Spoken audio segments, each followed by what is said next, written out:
Hello students, my self Deepu Kumar. आप सभी का बहुत बहुत स्वागत है इस ज्ञान विज्ञान यूट्यूब चैनल पर। स्टूडेंट्स, आज हम लोग हेलो अल्किन्स और हेलो अरीन्स का लेक्चर नंबर 7 डिस्कस करेंगे। तो स्टूडेंट्स, आज के लेक्चर में हम लोग देखेंगे chemical reactions of haloarenes. Students, previous lecture में हम लोगों ने देखा था chemical reaction of haloalkanes. हम लोगों ने हेलो अल्किन्स से इंट्रोड्यूस हो चुके हैं और आज के लेक्चर में हम लोग हेलो अरीन्स के बारे में स्टडी करेंगे। तो स्टूडेंट्स, हम लोगों ने पहले भी कुछ पढ़ा था हेलोरिन्स के बारे में, that we know that vinyl and aryl halides do not undergo SN1 and SN2 reaction. जो भी वेनाइल हैलाइड होते हैं और एराइल हैलाइड होते हैं वो SN1 और SN2 रिएक्शन नहीं देते हैं। क्यों नहीं देते हैं, इसका क्या रीजन है? तो हम लोगों ने ये भी देखा था कि इसके 3 रीजन होते हैं। फर्स्ट रीजन कौन से होते हैं? जो एराइल कैटायन होते हैं वो अनस्टेबल होते हैं। जो एराइल कैटायन होते हैं वो जनरली अनस्टेबल होते हैं, इस कारण से वो लोग SN1 और SN2 रिएक्शन नहीं देते हैं। तो फर्स्ट रीजन हम लोगों ने क्या देखा था कि जो एराइल कैटायन होते हैं वो जनरली अनस्टेबल होते हैं। हम लोगों ने सेकेंड रीजन भी देखा था कि सेकेंड रीजन क्या होते हैं। तो जो हेलोरिन्स में हम लोगों ने देखा कि पाई इलेक्ट्रॉन क्लाउड होते हैं और पाई इलेक्ट्रॉन क्लाउड के रीजन से वो लोग SN1 और SN2 रिएक्शन भी नहीं देते हैं। थर्ड रीजन हम लोगों ने देखा था कि जो CX बॉन्ड होते हैं, जो CX बॉन्ड होते हैं उनमें पार्शियल डबल बॉन्ड कैरेक्टर भी होते हैं और इस कारण से वो लोग SN1 और SN2 रिएक्शन नहीं देते हैं। तो हम लोगों ने 3 रीजन क्या देखा था? हम लोगों ने फर्स्ट देखा था कि जो एराइल कैटायन होते हैं वो अनस्टेबल होते हैं। हेलोरिन्स में जो पाई इलेक्ट्रॉन क्लाउड होते हैं इस कारण से वो लोग SN1 और SN2 रिएक्शन नहीं देते हैं। जो CX बॉन्ड होते हैं वो उनके अंदर डबल बॉन्ड कैरेक्टर भी, पार्शियल डबल बॉन्ड कैरेक्टर आ जाते हैं, इस कारण से वो लोग SN1 और SN2 रिएक्शन नहीं देते हैं। तो इसके बाद हम लोग आगे के टॉपिक को देखेंगे। आगे के टॉपिक क्या है? तो हम लोग हेलोरिन्स के जो रिएक्शन है, हेलोरिन्स के रिएक्शन को हम लोग स्टडी करेंगे। तो स्टूडेंट्स, हेलोरिन्स के जो रिएक्शन मैकेनिज्म है उसको हम लोग 3 स्टेप में या ऐसा बोल सकते हैं कि हम लोग 3 कैटेगरी में स्टडी करते हैं। तो फर्स्ट कैटेगरी क्या होंगे? फर्स्ट कैटेगरी जो होंगे वो होंगे nucleophilic aromatic substitution. First part में हम लोग देखेंगे न्यूक्लियोफिलिक एरोमेटिक सब्स्टिट्यूशन और सेकेंड पार्ट में हम लोग क्या देखेंगे? सेकेंड पार्ट में हम लोग देखेंगे इलेक्ट्रोफिलिक एरोमेटिक सब्स्टिट्यूशन। फर्स्ट में हम लोग देखेंगे न्यूक्लियोफिलिक एरोमेटिक सब्स्टिट्यूशन और सेकंड में हम लोग देखेंगे इलेक्ट्रोफिलिक एरोमेटिक सब्स्टिट्यूशन और थर्ड में हम लोग क्या देखेंगे? थर्ड में हम लोग देखेंगे रिएक्शन विथ मेटल। ये जो भी हेलोरिन्स के रिएक्शन है उसको हम लोग 3 पार्ट्स में स्टडी करते हैं। फर्स्ट में हम लोग पढ़ते हैं न्यूक्लियोफिलिक एरोमेटिक सब्स्टिट्यूशन, सेकंड में हम लोग पढ़ते हैं इलेक्ट्रोफिलिक एरोमेटिक सब्स्टिट्यूशन और थर्ड में हम लोग क्या पढ़ते हैं? थर्ड में हम लोग रिएक्शन विथ मेटल पढ़ते हैं। तो इन पॉइंट्स को भी स्टूडेंट्स आप लोग अच्छी तरह से नोट कर लेंगे और आप लोग माइंड में भी बनाते चलेंगे। इसके बाद हम नेक्स्ट टॉपिक देखेंगे। अब हम लोग पढ़ेंगे न्यूक्लियोफिलिक एरोमेटिक सब्स्टिट्यूशन इन हेलोरिन्स। अब हम लोग हेलोरिन्स में जो न्यूक्लियोफिलिक एरोमेटिक सब्स्टिट्यूशन होते हैं, ये न्यूक्लियोफिलिक एरोमेटिक सब्स्टिट्यूशन, इनको अब हम लोग थोड़ा डिटेल में स्टडी करेंगे। तो इसमें हम लोग क्या देखेंगे? इसमें हम लोग देखेंगे the nucleophilic substitution in haloarenes takes place in 2 ways. They are as addition elimination reaction और सेकंड होंगे एलिमिनेशन एडिशन रिएक्शन। जो न्यूक्लियोफिलिक सब्स्टिट्यूशन रिएक्शन हम लोग पढ़ेंगे तो इसको हम लोग 2 तरीके से पढ़ते हैं। इसको हम लोग कितने तरीके से पढ़ते हैं? तो 2 वेज में हम लोग पढ़ते हैं। फर्स्ट में हम लोग क्या देखेंगे? फर्स्ट में हम लोग देखेंगे एडिशन एलिमिनेशन रिएक्शन। पहले एडिशन तो एलिमिनेशन। सेकंड में हम लोग क्या देखेंगे? Elimination addition reaction. पहले होंगे इलिमिनेशन फिर होंगे एडिशन। तो हम लोगों 2 स्टेज में इसकी स्टडी करेंगे। तो फर्स्ट हम लोग क्या देखेंगे? An addition elimination reaction is a 2 stage reaction process of an addition reaction followed by an elimination. Students, जो एडिशन एलिमिनेशन रिएक्शन है, फर्स्ट वाला जो एडिशन एलिमिनेशन रिएक्शन है, तो इसमें क्या होते हैं? तो इसमें 2 स्टेज में रिएक्शन होते हैं। तो फर्स्ट स्टेज में क्या होते हैं? पहले एडिशन होंगे, उसके बाद क्या होंगे? उसके बाद इलिमिनेशन होंगे। फर्स्ट स्टेप में क्या होंगे? फर्स्ट स्टेप में एडिशन होंगे और सेकंड में होंगे इलिमिनेशन। इसका एग्जांपल क्या होंगे? इसको हम लोग डॉज प्रोसेस, जो डॉज प्रोसेस है वो इस तरह के रिएक्शन शो करते हैं, एडिशन एलिमिनेशन रिएक्शन। और जो डॉज प्रोसेस है इनको हम लोग थोड़ा और डिटेल में भी स्टडी करेंगे। अब हम लोग के जो सेकेंड टाइप है एलिमिनेशन एडिशन रिएक्शन, इसके बारे में भी हम लोग देखेंगे। एडिशन एलिमिनेशन रिएक्शन के बारे में भी हम लोग देखेंगे। An elimination addition reaction is a two stage reaction process of an elimination reaction followed by an addition reaction. Students, जो एलिमिनेशन एडिशन रिएक्शन है ये सेकेंड टाइप वाला एलिमिनेशन एडिशन रिएक्शन, तो इसमें क्या होते हैं, तो इसमें फर्स्ट स्टेप में एलिमिनेशन होते हैं, फर्स्ट में एलिमिनेशन होंगे और इसके बाद क्या होंगे, इसके बाद एडिशन होंगे। पहले एलिमिनेशन होंगे और उसके बाद एडिशन होंगे, तो इस बात को भी आप लोग नोट कर लेंगे। अब हम लोग डॉज प्रोसेस के बारे में देखेंगे। डॉज प्रोसेस में क्या होते हैं, तो डॉज प्रोसेस में हम लोग देखेंगे it is the substitution of halide group. ये जो है ये सब्स्टिट्यूशन रिएक्शन है किसका, हाइलाइट ग्रुप का, by hydroxyl group through nucleophilic aromatic substitution reaction. जो डॉज प्रोसेस है उसमें क्या होते हैं, तो इसमें हाइलाइट ग्रुप का सब्स्टिट्यूशन होता है किससे, हाइड्रोक्साइल ग्रुप से। जो हाइलाइट ग्रुप है वो हटेंगे और जो हाइड्रोक्साइल ग्रुप है उसका एडिशन होगा। और ये कैसे होगा, through nucleophilic aromatic substitution reaction. ये न्यूक्लियोफिलिक एरोमेटिक सब्स्टिट्यूशन रिएक्शन के थ्रू होगा। इसमें हाइलाइट हटेंगे और हाइड्रोक्साइल ग्रुप का एडिशन होगा। जैसे एग्जांपल में आप लोग देख सकते हैं conversion of chlorobenzene to phenol. जो क्लोरोबेंजीन है वो जब फिनोल में कन्वर्ट हो जाएगा तो इस रिएक्शन को हम लोग क्या बोलते हैं, इस रिएक्शन को हम लोग डॉज प्रोसेस बोलते हैं। तो ये रिएक्शन कैसे होते हैं इसके बारे में भी हम लोग थोड़ा देखेंगे। तो ये रिएक्शन का कंडीशन है कि ये रिएक्शन NaOH के प्रेजेंस में होगा, 623 केल्विन पर होगा और 300 एटमॉस्फेरिक प्रेशर होंगे और यहाँ पर H+ आयन की प्रेजेंसी होंगी। जो डॉज प्रोसेस है इस रिएक्शन को प्रोसीड होने के लिए कुछ कंडीशन है, कुछ रिक्वायर्ड कंडीशन है। वो कंडीशन क्या है, वो कंडीशन है ये रिएक्शन NaOH के प्रेजेंस में ही होगा और ये जो रिएक्शन है वो 623 डिग्री केल्विन पर ही 623 केल्विन पर ही ये रिएक्शन प्रोसीड होंगे और इसके लिए 300 एटमॉस्फेरिक प्रेशर हम लोग को चाहिए और यहाँ पर H+ की प्रेजेंस भी चाहिए। जैसे आप लोग देख सकते हो ये है क्लोरोबेंजीन। ये क्लोरोबेंजीन का हम लोग यहाँ डोज प्रोसेस कराएंगे तो कैसे होगा, वो NaOH के प्रेजेंस में ही होगा और यहाँ पर 623 केल्विन टेम्परेचर हम लोग को मेंटेन करना पड़ेगा और 300 एटमॉस्फेरिक प्रेशर भी हम लोग को मेंटेन करना पड़ेगा और यह H+ आयन का यहाँ प्रेजेंसी होगा। तो इस तरह से हम लोग को क्या मिलेगा, इस तरह से हम लोग को फेनॉल मिलेगा जो क्या है हाइड्रोक्साइल ग्रुप, यहाँ इसका एडिशन हुआ है और जो हाइलाइट ग्रुप है उसका यहाँ पर एलिमिनेशन हुआ है।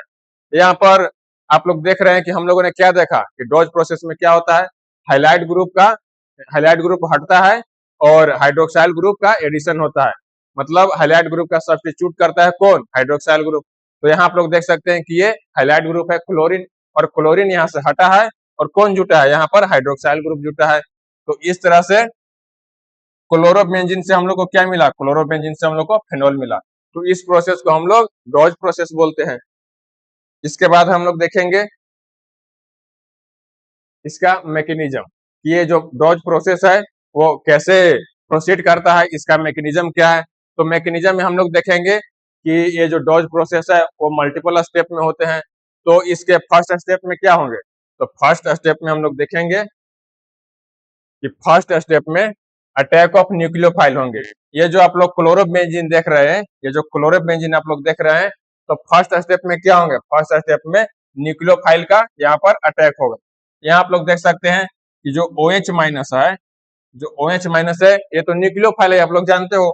और यहाँ पर न्यूक्लियोफाइल का अटैक होगा इस कार्बन पे, जिस कार्बन से क्लोरीन अटैच है, जिस कार्बन से हैलोजन ग्रुप अटैच है उस कार्बन पे इसका अटैक होगा। OH- का यहाँ पर अटैक होगा। तो अटैक होगा तो क्या होगा, अटैक होगा तो यहाँ आप लोग जो देख रहे हो ये डबल बॉन्ड है, ये डबल बॉन्ड में एक बॉन्ड ब्रेक होगा।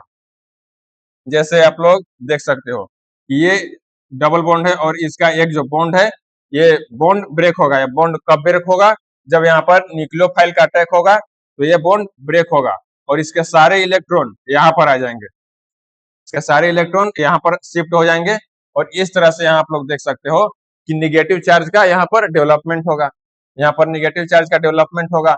और स्टूडेंट्स, ये जो फर्स्ट स्टेप का जो प्रोसेस है ये जनरली स्लो स्टेप होते हैं, ये जनरली स्लो स्टेप होते हैं और इस स्टेप को हम लोग रेट डिटरमाइनिंग स्टेप कहते हैं। ये जो फर्स्ट स्टेप है ये स्लो प्रोसेस होते हैं, इसका इसलिए हम लोग इसको स्लो स्टेप बोलते हैं और इसी स्टेप को हम लोग क्या बोलते हैं, रेट डिटरमाइनिंग स्टेप हम लोग बोलते हैं। तो इसके बाद हम लोग को क्या प्रोडक्ट मिलेंगे, तो इसके बाद आप लोग देख रहे हैं कि यहाँ पर निगेटिव चार्ज का डेवलपमेंट होगा और यहाँ पर OH का एडिशन होगा और इस तरह से हम लोग को यहाँ पर फाइनल प्रोडक्ट मिलेंगे। इसके बाद हम लोग देखेंगे कि नेक्स्ट स्टेप में क्या होंगे। इस प्रोसेस के दौरान हम लोग देखेंगे कि बहुत सारे रेजोनेटिंग स्ट्रक्चर भी बनते हैं। उस रेजोनेटिंग स्ट्रक्चर में किस तरह के यहाँ पर बनते हैं तो हम लोग देखेंगे resonating structure of carbon ion. जो निगेटिव चार्ज यहाँ पर हम लोग को डेवलप हुए थे, इस तरह से जो निगेटिव चार्ज हम लोग को मिले थे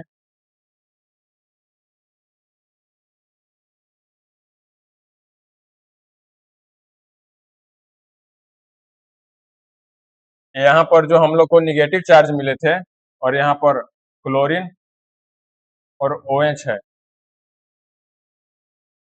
इस तरह से हम लोग को जो निगेटिव चार्ज मिले थे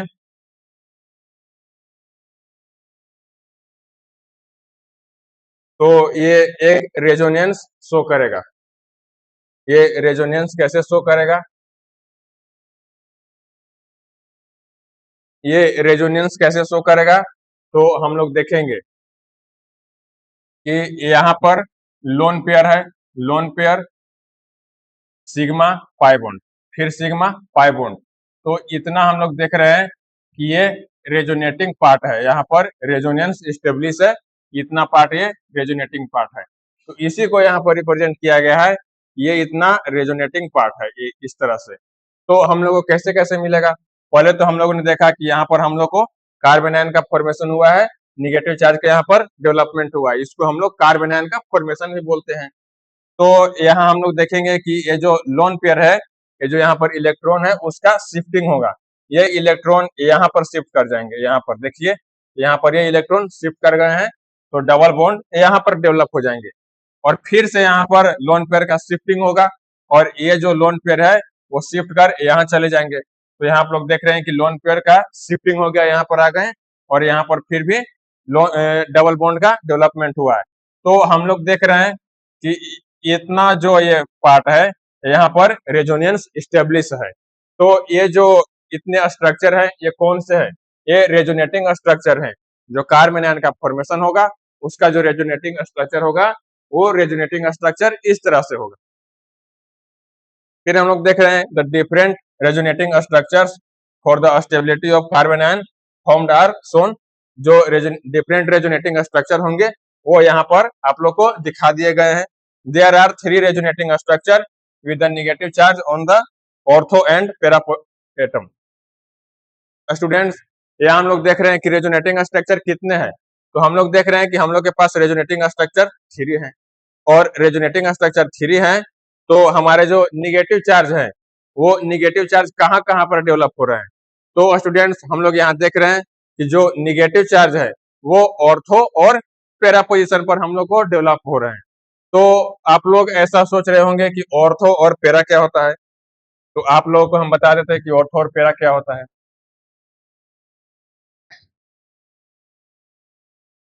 इस बेंजीन रिंग में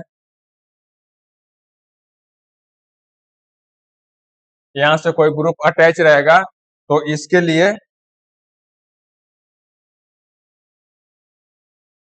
लिए ये जो पोजीशन है ये ऑर्थो पोजीशन है और ये भी पोजीशन ऑर्थो है, ये दो ऑर्थो बोलते हैं इसको, इसको बोलते हैं मेटा।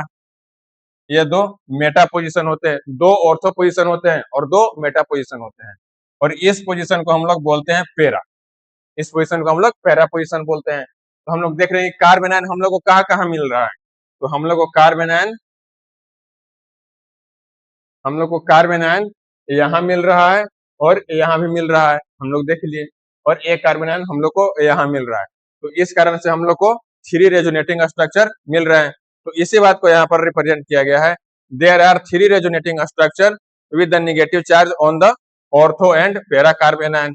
हम लोग देख रहे हैं कि ऑर्थो पोजिशन पे एक ऑर्थो यहाँ है और एक ऑर्थो यहाँ है, और पैरा जो है वो पैरा यहाँ पर है। तो हम लोग को 3 रेजोनेटिंग स्ट्रक्चर मिल गए हैं जो कि ऑर्थो और पैरा पोजिशन पे डेवलप हुए हैं।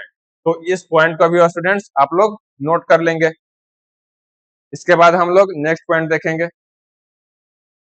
हम लोगों ने फर्स्ट स्टेप को तो देख लिया कि यहाँ पर न्यूक्लियोफाइल का अटैक होता था और डबल बॉन्ड ब्रेक होता था और लोन पेयर का फॉर्मेशन होता था, और उसके बाद रेजोनेटिंग स्ट्रक्चर का डेवलपमेंट होता था। तो हम लोगों ने फर्स्ट स्टेप को देख लिया, अब हम लोग सेकेंड स्टेप देखेंगे। तो सेकेंड स्टेप में क्या होते हैं? तो सेकेंड स्टेप में होते हैं रिमूवल ऑफ लिविंग ग्रुप। जो भी लिविंग ग्रुप होंगे उनका सेकेंड स्टेप में रिमूवल होगा। तो हम लोग देखेंगे in this step the aromaticity of phenyl ring is regain. तो हम लोगों ने देखा कि जो भी रेजोनेटिंग स्ट्रक्चर, हम लोग को 3 रेजोनेटिंग स्ट्रक्चर फाइंड हुए थे, तो उनमें एरोमेटिसिटी खत्म हो गया था, उनमें एरोमेटिसिटी नहीं था। तो इसमें क्या होगा? इस प्रोसेस में the aromaticity of phenyl ring is regained, इनमें एरोमेटिसिटी फिर से रिगेन हो जाएंगे। When the leaving group that is chlorine leaves the carbon ion, जब लिविंग ग्रुप रहेंगे वो हटेंगे तो यहाँ पर एरोमेटिसिटी रिगेन हो जाएगा। The final product will be phenol, और फाइनल प्रोडक्ट फेनोल होगा। तो हम लोगों ने प्रीवियस स्लाइड में क्या देखा? हम लोगों ने प्रीवियस स्लाइड में देखा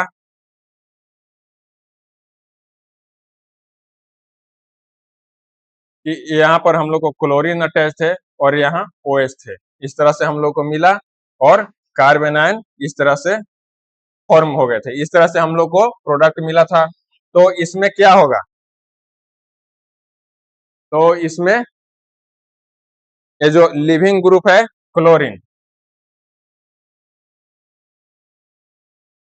ये जो लिविंग ग्रुप क्लोरीन को हम लोग देख रहे हैं, ये क्लोरीन यहाँ से हटेगा, इस क्लोरीन को यहाँ से हम लोग हटाएंगे और यहाँ से एरोमेटिसिटी रिगेन हो जाएंगे। यहाँ आप लोग देख रहे हैं कि क्लोरीन यहाँ से हट रहा है और ये जो लोन पेयर है यहाँ पर स्टेब्लिश होगा और यहाँ पर एरोमेटिसिटी रिगेन हो जाएंगे। इस तरह से हम लोग यहाँ देख रहे हैं कि एरोमेटिसिटी रिगेन हो गए हैं, और ये जो प्रोसेस है ये फास्ट प्रोसेस होता है क्योंकि लिविंग ग्रुप तुरंत हटेंगे और यहाँ पर डबल बॉन्ड का फॉर्मेशन होगा, और इस तरह से हम लोग को फेनोल मिलेंगे और क्लोरीन आयन हम लोग को मिलेंगे।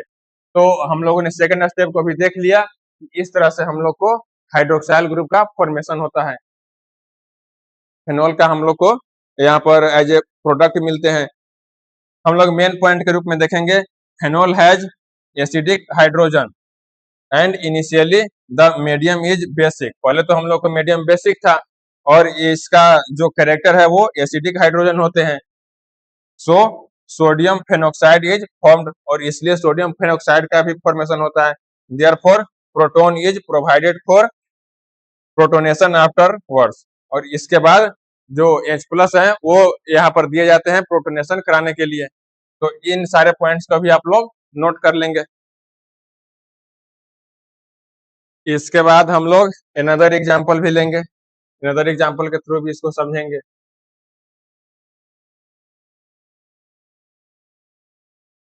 अब हम लोग सेकंड एग्जाम्पल लेंगे। तो यहाँ पर हम लोग देख रहे हैं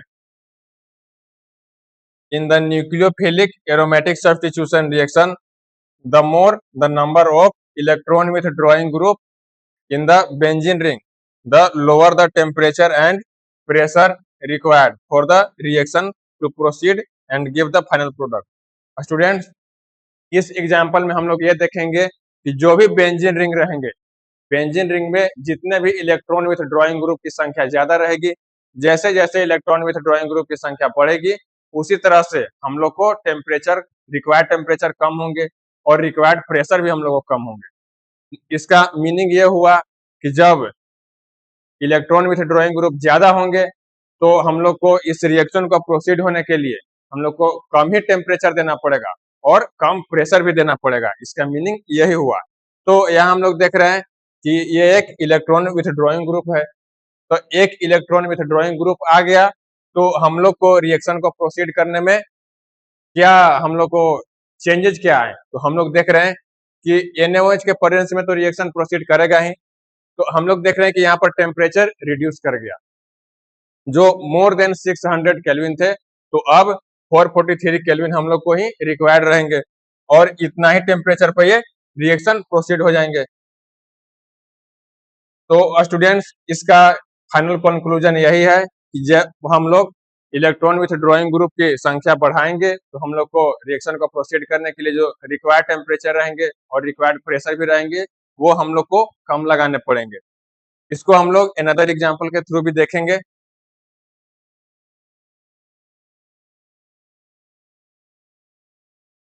ये रिएक्शन कितने कैसे होते हैं, किस तरह से होते हैं, इसको भी हम लोग थोड़ा समझ लेते हैं। तो इसमें हम लोग देखेंगे, in this reaction the hydroxide ion attacks the nitro.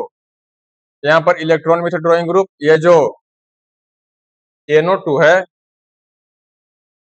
NO2 जो है, ये आप लोग देख रहे हैं कि ये NO2 है, ये क्या है, इलेक्ट्रॉन विथड्रॉइंग ग्रुप है। इसी को हम लोग EWG बोलते हैं, इलेक्ट्रॉन विथड्रॉइंग ग्रुप। तो यहाँ हम लोग देख रहे हैं,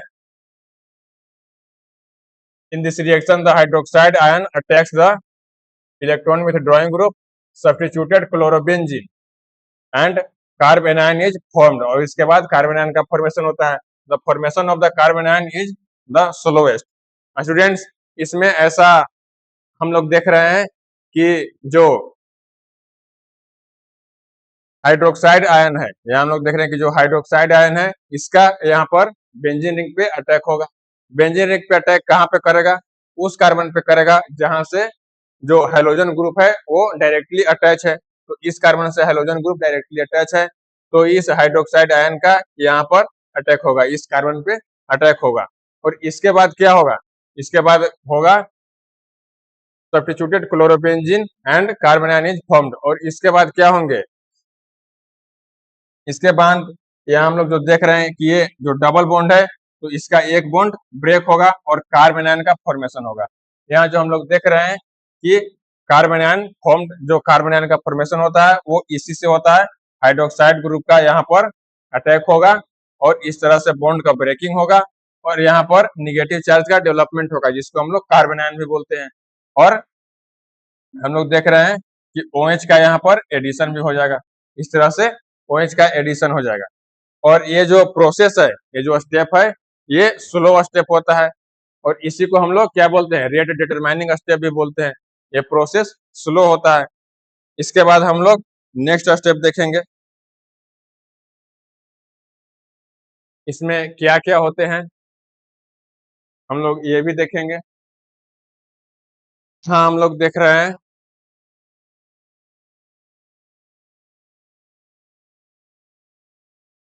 there are 3 resonating structures for the intermediate. ये जो भी आप लोग इंटरमीडिएट देख रहे हैं, इसमें 3 रेजोनेटिंग स्ट्रक्चर आप लोग देख रहे हैं, इसमें 3 रेजोनेटिंग स्ट्रक्चर है।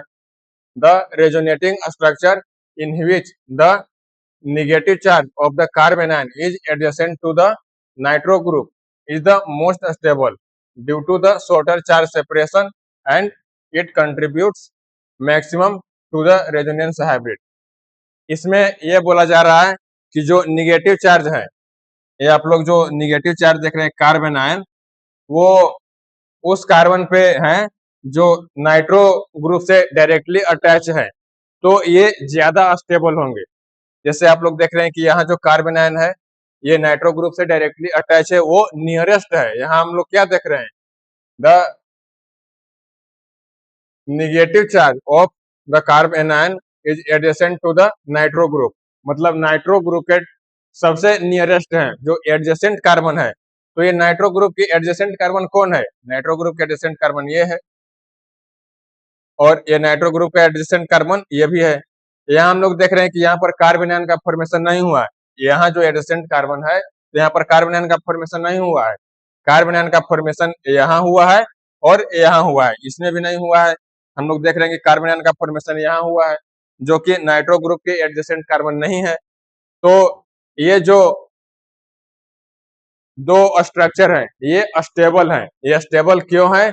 क्योंकि ये रेजोनेंस में ज्यादा कंट्रीब्यूट करते हैं। यहाँ हम लोग क्या देख रहे हैं कि the most stable due to shorter charge separation, यहाँ पर चार्ज सेपरेशन भी शॉर्टर है, कम ही सेपरेट है, and contributes maximum to the resonance hybrid.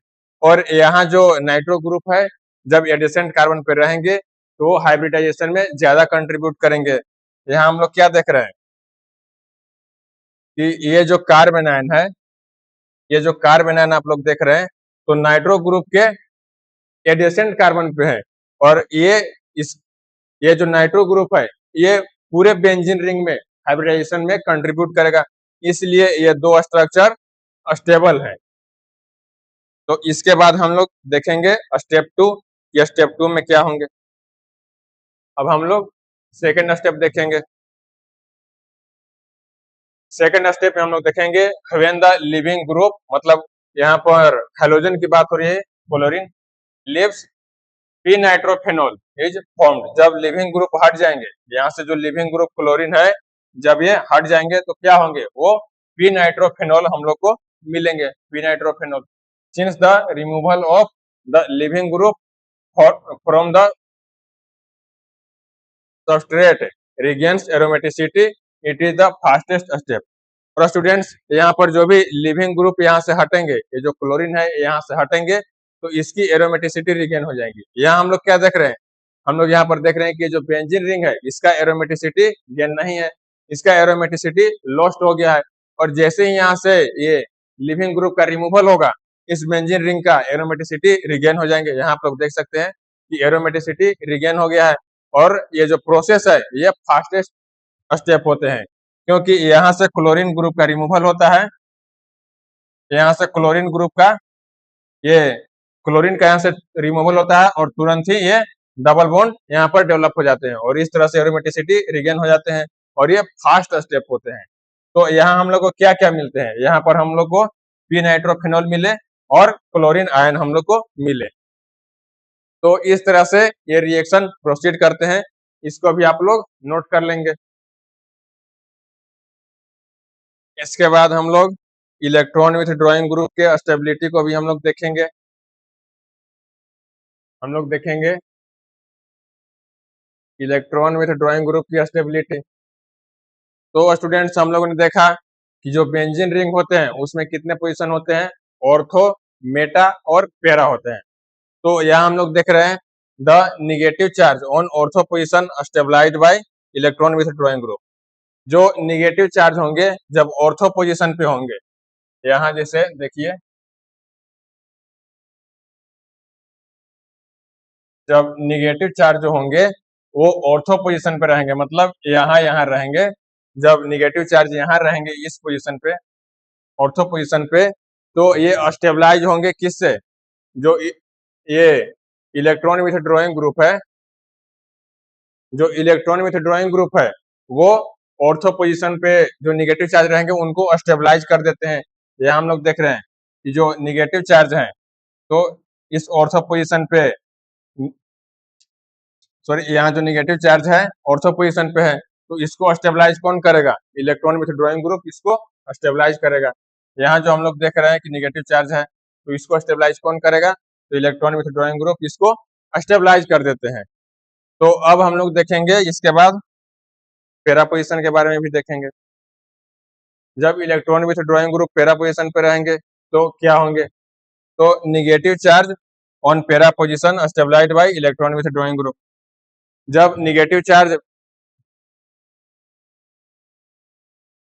Para position पे रहेंगे तो उसको कौन स्टेबलाइज करेंगे, उनको इलेक्ट्रॉन विथड्रॉइंग ग्रुप उनको भी स्टेबलाइज कर देंगे। यहाँ जो हम लोग देख रहे हैं कि electron withdrawing group para position पे है और निगेटिव चार्ज भी पैरा पोजीशन पे है, तो इनको इलेक्ट्रॉन विथड्रॉइंग ग्रुप इनको स्टेबलाइज कर देंगे और ये सारे स्टेबलाइज यहाँ पर नहीं होंगे। तो हम लोगों ने क्या देखा कि जब ऑर्थो पोजीशन पे रहेंगे तो electron withdrawing group negative charge को स्टेबलाइज कर देते हैं और जब पैरा पोजीशन पे रहते हैं तो उनको भी इलेक्ट्रॉन विथड्रॉइंग ग्रुप उनको स्टेबलाइज कर देते हैं और जब मेटा पे रहेंगे तो क्या होंगे, तो उसको भी हम लोग देख रहे हैं।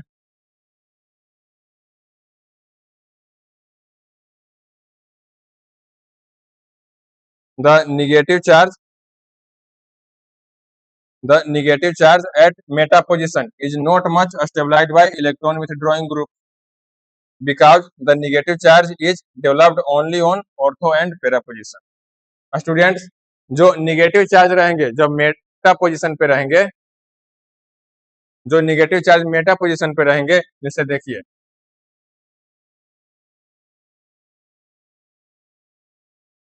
जब निगेटिव चार्ज यहाँ रहेंगे, ये क्या है, ये मेटा पोजीशन है। निगेटिव चार्ज जब मेटा पोजीशन पे रहेंगे तो ये स्टेबलाइज नहीं होते हैं, इनको इलेक्ट्रॉन विथड्रॉइंग ग्रुप इनको स्टेबलाइज नहीं करते हैं। क्यों नहीं करते हैं? क्योंकि जो निगेटिव चार्ज है, ये आप लोग देख रहे हैं कि जो निगेटिव चार्ज है, ये जो निगेटिव चार्ज है, तो निगेटिव चार्ज कहाँ डेवलप होते हैं? सिर्फ ऑर्थो और पैरा पोजीशन पे ये डेवलप होते हैं, ये मेटा पोजीशन पे डेवलप होते ही नहीं है। आप लोग इस बात को याद रखेंगे अच्छी तरह से। जो निगेटिव चार्ज है वो सिर्फ ऑर्थो और पैरा पोजीशन पे डेवलप होते हैं, मेटा पोजीशन पे निगेटिव चार्ज डेवलप नहीं होते हैं, इसलिए उनको कोई स्टेबलाइज भी नहीं करता है। तो इसी बात को यहाँ पर बताया गया है, the negative charge at meta position is not much stabilized by electron withdrawing group because the negative charge is developed only on ortho and para position. Electron charge सिर्फ ऑर्थो और पैरा पोजीशन पर ही develop होते हैं। तो इस point को भी आप लोग नोट कर लेंगे। इसके बाद हम लोग देखेंगे कि जो इलेक्ट्रॉन विथड्रॉइंग ग्रुप है, जब ऑर्थो और पैरा पोजीशन दोनों पे जब प्रेजेंट रहेंगे तो ये रिएक्शन पर क्या इफेक्ट आएगा, हम लोग क्या देख रहे हैं? When the electron withdrawing group, nitro group, are present at both ortho and para position, तो क्या होंगे? Lesser temperature is required for the reaction to happen. इसमें हम लोग देखेंगे कि जो इलेक्ट्रॉन विथड्रॉइंग ग्रुप है, ऑर्थो पे भी रहेंगे और पैरा पे भी रहेंगे, तो इससे क्या होंगे? इस रिएक्शन को प्रोसीड करने के लिए जो हम लोग को रिक्वायर्ड टेम्परेचर रहेंगे वो कम रहेंगे, जो हम लोग को रिक्वायर्ड प्रेशर रहेंगे वो भी कम रहेंगे। तो यहाँ हम लोग देख रहे हैं कि जब हम लोग के पास दो इलेक्ट्रॉन विथड्रॉइंग ग्रुप हैं, एक पैरा पे है और एक ऑर्थो पे है, तो यहाँ हम लोग देख रहे हैं कि हम लोग को रिक्वायर्ड टेम्परेचर बहुत कम हो गए, 368 केल्विन हम लोग को टेम्परेचर यहाँ पर रिक्वायर्ड रहेंगे और ये रिएक्शन प्रोसीड होंगे। इट मीन्स जो हम लोगों ने प्रीवियस स्लाइड में पढ़े थे कि जैसे जैसे इलेक्ट्रॉन विथड्रॉइंग ग्रुप की संख्या बढ़ती जाती है, वैसे वैसे हम लोग को रिक्वायर्ड टेम्परेचर और रिक्वायर्ड प्रेशर कम होते जाते हैं। तो हम लोग यहाँ देख रहे हैं कि जब एक इलेक्ट्रॉन विथड्रॉइंग ग्रुप थे तो टेम्परेचर और कम हुआ, जब यहाँ पर दो इलेक्ट्रॉन विथड्रॉइंग ग्रुप हो गए तो टेम्परेचर और कम हो गया, कम होता गया। अब हम लोग देखेंगे कि जब तीन इलेक्ट्रॉन विथड्रॉइंग ग्रुप रहेंगे ऑर्थो पैरा पे, when the electron withdrawing group are present at both ortho and para position, a much lesser temperature is required for the reaction to happen.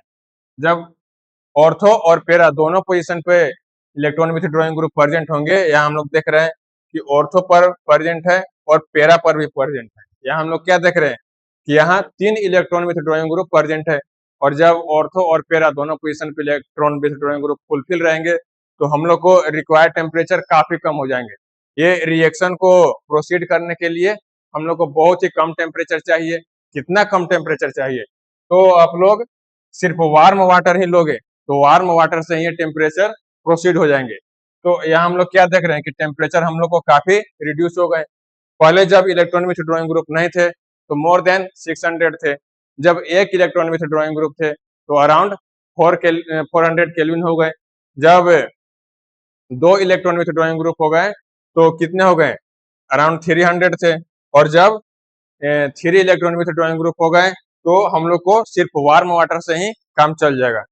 तो हम लोगों ने देखा जब इलेक्ट्रॉन विथड्रॉइंग ग्रुप की संख्या बढ़ती जाती है बेंजीन रिंग में तो रिएक्शन पर क्या इफेक्ट आते हैं, तो हम लोगों ने देख लिया और इसको आप सब लोग नोट कर लेंगे। इसके बाद हम लोग इन सारे को समराइज करेंगे। हम लोग देख रहे हैं कि जब एक इलेक्ट्रॉन विथड्रॉइंग ग्रुप थे, जब एक इलेक्ट्रॉन विथड्रॉइंग ग्रुप थे तो हम लोग को कितने रिक्वायर्ड टेम्परेचर थे? तो हम लोग देख रहे हैं कि 443 केल्विन हम लोग को रिक्वायर्ड थे। जब हम लोग देख रहे हैं कि और एक ऑर्थो पर और एक पैरा पे इलेक्ट्रॉन विथड्रॉइंग ग्रुप प्रेजेंट है, तो हम लोग को रिक्वायर्ड टेम्परेचर और कम हुए, कितना कम हुए, तो 368 केल्विन ही हम लोग को अब रिक्वायर्ड टेम्परेचर है। और जब हम लोग देख रहे हैं इलेक्ट्रॉन विथड्रॉइंग ग्रुप 3 हो गए, 2 ऑर्थो पे हो गए और एक पैरा पे हो गए, तो हम लोग को रिक्वायर्ड टेम्परेचर और कम हो गए, कितने हो गए, या हम लोग देख रहे हैं कि सिर्फ वार्म वाटर से ही हम लोग को काम हो जाएगा। तो हम लोगों ने ये देखा कि जैसे-जैसे इलेक्ट्रॉन विथड्रॉइंग ग्रुप की संख्या बढ़ती जाती है, तो रिएक्शन को प्रोसीड होने के लिए हम लोग को रिक्वायर्ड टेम्परेचर और प्रेशर भी कम होते जाते हैं। यहाँ आप लोग देख सकते हैं as the number of electron withdrawing group increases the benzene ring the lower the temperature and pressure is required. जैसे-जैसे इलेक्ट्रॉन विथड्रॉइंग ग्रुप की नंबर बढ़ती जाएंगी, हम लोग को रिक्वायर्ड टेम्परेचर और प्रेशर भी कम होते जाएंगे। Hence the rate of nucleophilic substitution reaction increases. और जैसे जैसे इलेक्ट्रॉन विथड्रॉइंग ग्रुप की संख्या बढ़ती जाएगी, न्यूक्लियोफिलिक सब्स्टिट्यूशन रिएक्शन की रेट भी बढ़ती जाएगी। तो स्टूडेंट्स, ये सारे इंपॉर्टेंट पॉइंट्स है, इन सारे पॉइंट्स को आप लोग वीडियो को पॉज कर अच्छी तरह से नोट भी कर ले।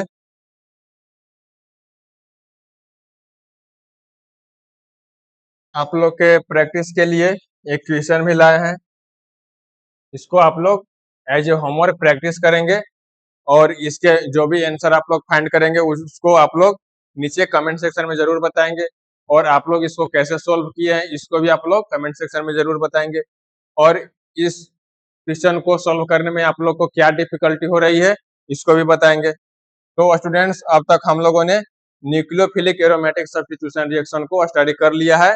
अब हम लोग देखेंगे इलेक्ट्रोफिलिक एरोमेटिक सब्स्टिट्यूशन रिएक्शन को। अब हम लोग इलेक्ट्रोफिलिक सब्स्टिट्यूशन रिएक्शन के बारे में स्टडी करेंगे। तो इसमें हम लोग क्या देखेंगे कि इलेक्ट्रोफिलिक एरोमेटिक सब्स्टिट्यूशन रिएक्शन है, ये भी मल्टीपल स्टेप में होते हैं। तो इसमें हम लोग देखेंगे कि फर्स्ट स्टेप में क्या होते हैं। तो फर्स्ट स्टेप में क्या होते हैं, तो फर्स्ट में होंगे generation of electrophile. First step होंगे तो उसमें इलेक्ट्रोफाइल का जनरेशन होगा। जो सेकंड स्टेप होगा, तो सेकंड स्टेप में क्या होंगे, तो इसमें होंगे attack of benzene on the electrophile.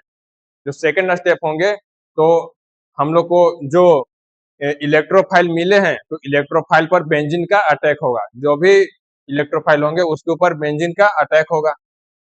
Benzene attacks the electrophile, loses its aromaticity and forms a sigma complex arenium ion. This is the slowest step. जो भी स्टेप नंबर 2 होंगे, सेकंड स्टेप होंगे, वो स्लोएस्ट स्टेप होंगे। तो इसमें क्या होंगे, बेंजीन रिंग इलेक्ट्रोफाइल के ऊपर जाकर अटैक करेगा, और जब इलेक्ट्रोफाइल के ऊपर जाकर अटैक करेगा तो बेंजीन का जो अपना एरोमेटिसिटी रहेगा वो एरोमेटिसिटी लूज कर जाएगा, उसका एरोमेटिसिटी खत्म हो जाएगा, और सिग्मा कॉम्प्लेक्स का फॉर्मेशन होगा जिसको हम लोग एरेनियम आयन भी बोलते हैं। और ये जो स्टेप होंगे वो स्लोएस्ट होंगे।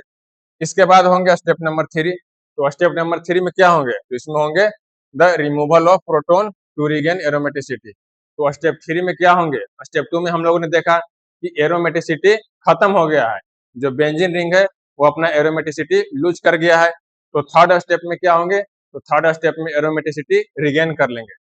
थर्ड स्टेप में एरोमेटिसिटी का रिगेन होगा। कैसे होगा, इसमें प्रोटोन का यहाँ से रिमूवल होगा। In the third step, a proton is lost and aromaticity of the benzene ring is restored. Third step में क्या होंगे, एक प्रोटॉन का इलिमिनेशन होगा, एक प्रोटॉन हटेगा, और बेंजीन का जो अपना एरोमेटिसिटी है वो रिगेन हो जाएगा।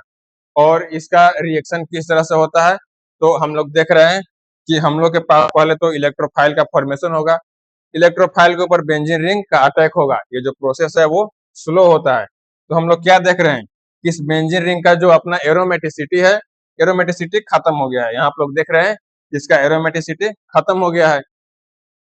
एरोमेटिसिटी खत्म हो गया है, तो यहाँ से एक प्रोटोन को यहाँ से एक हटाएगा, यहाँ से एक प्रोटोन को यहाँ से इलिमिनेशन होगा, और इस तरह से यहाँ हम लोग देख रहे हैं कि एरोमेटिसिटी यहाँ रिगेन हो जा रहा है। और ये जो रेजोनेटिंग पार्शियल रेजोनेटिंग स्ट्रक्चर है, इसको हम लोग क्या बोलते हैं, एरेनियम आयन बोलते हैं इसको। ये इंटरमीडिएट प्रोडक्ट है। तो स्टूडेंट्स, इसको आप लोग अच्छी तरह से नोट कर लेंगे।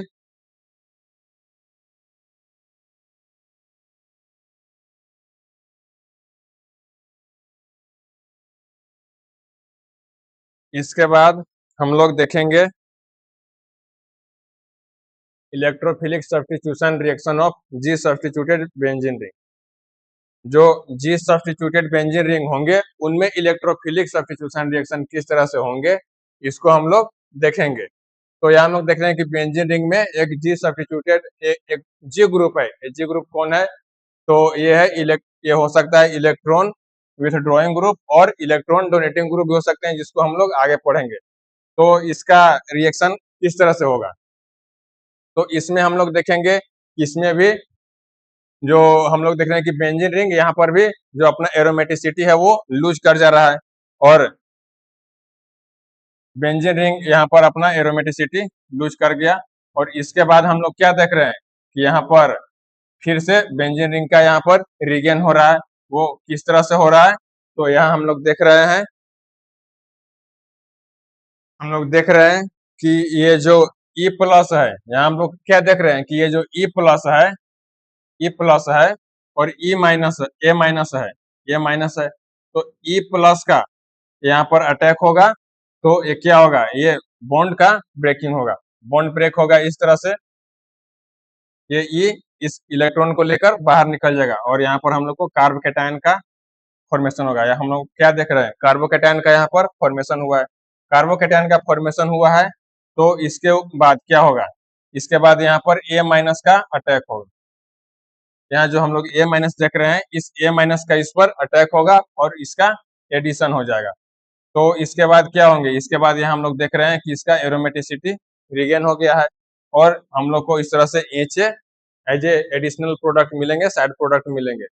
तो यहाँ पर हम लोग देख रहे हैं कि ये जो जी ग्रुप है, ये जी ग्रुप कौन है, तो इसको भी हम लोग थोड़ा डिटेल में देखेंगे।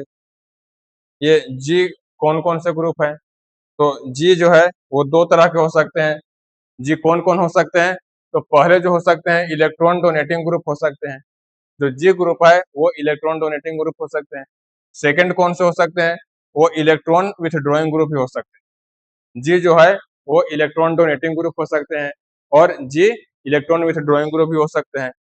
तो इलेक्ट्रॉन डोनेटिंग ग्रुप कैसे होते हैं, तो वो भी हम लोग देखेंगे। G as an electron donating group increases the electron density on the benzene ring. It is also known as activating group. जो इलेक्ट्रॉन डोनेटिंग ग्रुप होते हैं वो बेंजीन रिंग में इलेक्ट्रॉन की सप्लाई करते हैं और बेंजीन रिंग में इलेक्ट्रॉन की डेंसिटी को इंक्रीज कर देते हैं, और इसको हम लोग एक्टिवेटिंग ग्रुप भी बोलते हैं। ये कैसे होते हैं इसको हम लोग थोड़ा देखते हैं। इससे देखिए, ये है बेंजीन रिंग, ये बेंजीन रिंग है और यहाँ पर एक इलेक्ट्रॉन डोनेटिंग ग्रुप है। यहाँ पर क्या है, इलेक्ट्रॉन डोनेटिंग ग्रुप है। ये जो जी है यहाँ पर इलेक्ट्रॉन डोनेटिंग ग्रुप के तरह से यहाँ पर वर्क कर रहा है। तो जी क्या करेगा, तो देखिए ये जो जी है ये इलेक्ट्रॉन डोनेट करेगा, मतलब इलेक्ट्रॉन का सप्लाई करेगा बेंजीन रिंग में, इलेक्ट्रॉन का सप्लाई करेगा बेंजीन रिंग में। जब बेंजीन रिंग में इलेक्ट्रॉन का सप्लाई करेगा तो क्या होगा, यहाँ पर इलेक्ट्रॉन का डेंसिटी बढ़ेगा। ये बेंजीन रिंग में इलेक्ट्रॉन का डेंसिटी बढ़ेगा। जब ये बेंजीन रिंग में इलेक्ट्रॉन का डेंसिटी बढ़ेगा तो इसको हम लोग एक्टिवेटिंग ग्रुप भी बोलते हैं, क्योंकि यहाँ पर एक्टिवेट कर दिया है। तो इसी बात को यहाँ पर रिप्रेजेंट किया गया है, G as an electron donating group increases the electron density. इस तरह से इलेक्ट्रॉन डेंसिटी इंक्रीज करता है in the benzene ring. It is also known as activating group, और इसको हम लोग एक्टिवेटिंग ग्रुप भी बोलते हैं। और इलेक्ट्रॉन विथड्रॉइंग ग्रुप क्या होते हैं, G as an electron withdrawing group decreases the electron density on the benzene ring. It is also known as deactivating group. जो यहाँ पर इलेक्ट्रॉन विथड्रॉइंग ग्रुप होते हैं वो किस तरह से एक्ट करते हैं उसको भी हम लोग देखेंगे। ये जो बेंजीन रिंग हम लोग देख रहे हैं, इस बेंजीन रिंग में यहाँ से एक इलेक्ट्रॉन विथड्रॉइंग ग्रुप यहाँ पर अटैच है। क्या है, इलेक्ट्रॉन विथड्रॉइंग ग्रुप है, मतलब ये इलेक्ट्रॉन को बाहर खींचेगा, ये इलेक्ट्रॉन को बाहर खींचेगा, ये इलेक्ट्रॉन को बाहर खींचेगा, बेंजीन रिंग से इलेक्ट्रॉन को बाहर खींचेगा। तो यहाँ पर क्या होगा, इलेक्ट्रॉन डेंसिटी कम हो जाएंगे। इलेक्ट्रॉन को ये बाहर खींच लेगा तो बेंजीन रिंग में इलेक्ट्रॉन डेंसिटी क्या होंगे, कम होंगे। तो यही बात को यहाँ पर बताया गया है, decreases the electron density on the benzene ring. Benzene ring में इलेक्ट्रॉन का डेंसिटी कम हो जाएगा जब इलेक्ट्रॉन को ये बाहर खींचेगा। तो इसको हम लोग क्या बोलते हैं, डीएक्टिवेटिंग ग्रुप भी बोलते हैं। इलेक्ट्रॉन विथड्रॉइंग ग्रुप को हम लोग डीएक्टिवेटिंग ग्रुप भी बोलते हैं, क्योंकि ये इलेक्ट्रॉन को बाहर खींच लिया और बेंजीन रिंग को डीएक्टिवेट किया है। तो हम लोगों ने देख लिया कि जो जी ग्रुप है, जो बेंजीन से जी अटैच है, वो दो तरह के होते हैं। पहले होते हैं इलेक्ट्रॉन डोनेटिंग ग्रुप और सेकंड होते हैं इलेक्ट्रॉन विथड्रॉइंग ग्रुप, और ये किस तरह से एक्ट करते हैं इसको भी हम लोगों ने देख लिया।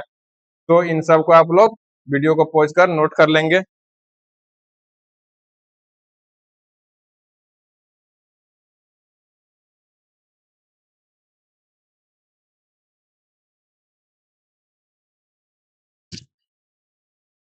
इसके बाद हम लोग देखेंगे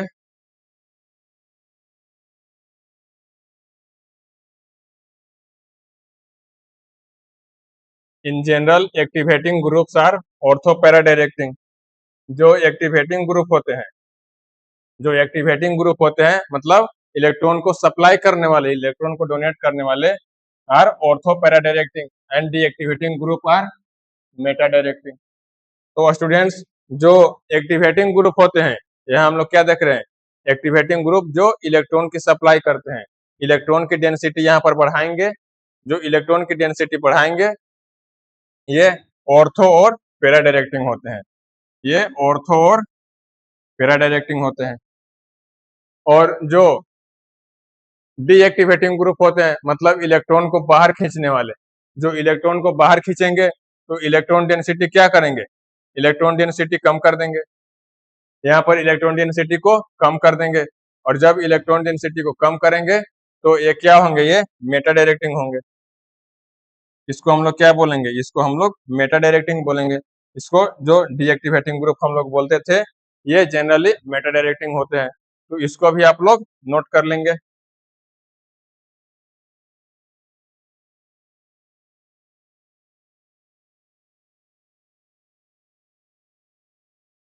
इसके बाद हम लोग नेक्स्ट पॉइंट देखेंगे।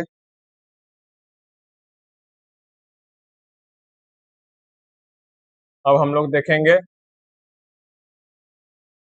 The halo group. जो हेलोजन ग्रुप होते थे, they are ortho para directors but they are deactivating group. हम लोगों ने क्या देखा कि जो एक्टिवेटिंग ग्रुप होते हैं वो ऑर्थो और पैरा डायरेक्टिंग होते हैं, और जो हेलोजन ग्रुप होते हैं, हेलो ग्रुप जिसको बोलते हैं हेलोजन ग्रुप, वो एक डीएक्टिवेटिंग ग्रुप है। डीएक्टिवेटिंग ग्रुप मतलब वो इलेक्ट्रॉन को बाहर खींचेंगे, वो बेंजिंग रिंग से इलेक्ट्रॉन को बाहर खींचेंगे, और इसके बाद भी वो लोग ऑर्थो और पैरा डायरेक्टिंग होते हैं। ये एज ए एक्सेप्शन है, आप लोग रिमेम्बर कर नोट कर सकते हैं। The halogen group are ortho para directors, ये ऑर्थो पैरा डायरेक्टर्स हैं, परंतु ये डीएक्टिवेटिंग ग्रुप में आते हैं। जो हेलोजन ग्रुप हैं वो इलेक्ट्रॉन को बाहर खींचते हैं, उनके पास इलेक्ट्रॉन की डिफिशियंसी होती है, तो इसलिए वो डीएक्टिवेटिंग ग्रुप होते हैं, और वो ऑर्थो पैरा डायरेक्टिंग होते हैं। उनको होना चाहिए मेटा डायरेक्टिंग, किंतु वो लोग होते हैं ऑर्थो और पैरा डायरेक्टिंग। जैसे आप लोग consider the minus I and plus M effect of the halogen. Halogen को हम लोग माइनस आई और प्लस एम इफेक्ट को कंसिडर करते हैं। The minus I effect of halogen group destabilize the arenium ion formed in reaction.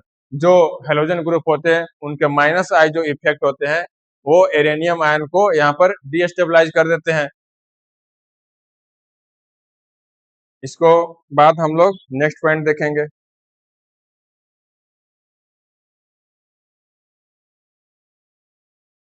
The Pulsar effect of halogen group increases the electron density at the ortho and para position of the benzene ring।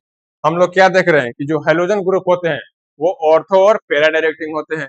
Ortho और para directing होते हैं, उनके पास प्लसर effect भी होते हैं।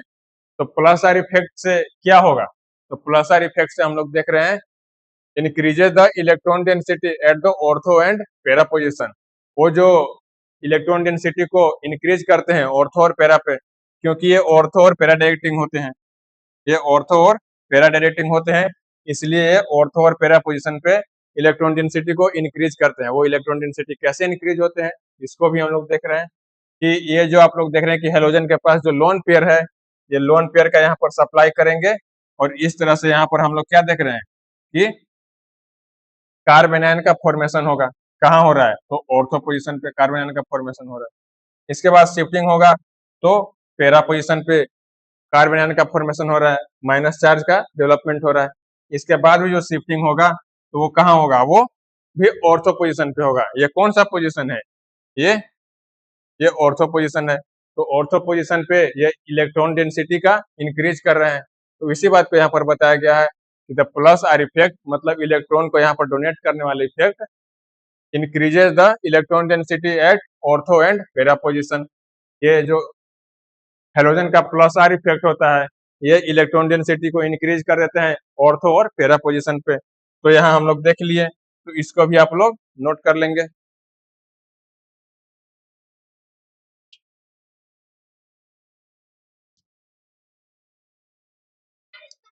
इसके बाद हम लोग देखेंगे